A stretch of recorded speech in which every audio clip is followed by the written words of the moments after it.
All right, will do. Well, if you or someone you know is struggling with a drug addiction, there is a place here in the Valley to get help. It's called Solutions Recovery. They're doing all they can to help curb drug addiction all over our valley. We're joined by President of Solutions Recovery. This is David Marlon. And David, some people might see you as a familiar face. You've been here. You were talking about painkiller addiction with us. But let's talk about sort of the larger context of drug addiction here in our valley. How do we compare to other cities in the nation? Well, the Robert Wood Johnson Foundation says that addiction is the #1 health problem in America. About 9.2% of Americans suffer from a drug addiction or an alcohol abuse Why issue. is that? It's really a biologically based disease. It runs in families, and some people just have this gene defect or a propensity to addiction. And are we, people will say, well, the economy, well, stress level is at an all-time high. Americans are anxious. What's your opinion on what is causing us problems with addiction?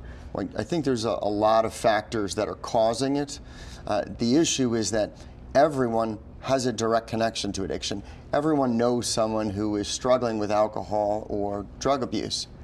Now, as someone who works for Solutions Recovery, obviously one of the things that you want people out there to know is how to get help. Is there a stigma right now here in Las Vegas against seeking help for drug addiction? There's a stigma nationwide. We treat addiction as a disease, just like someone would treat cancer or diabetes. There's all the symptoms of a disease, and it's deadly. It is deadly, and when someone comes into your facility, I'm sure this has to be hugely intimidating for people out there and a really big step for them. What can they expect? Well, usually people have shame and guilt associated with their prior use. What we do is we try to stop all that and say you can have shame and guilt for your past, but there's no shame in asking for help, and once you ask for help, we'll help you.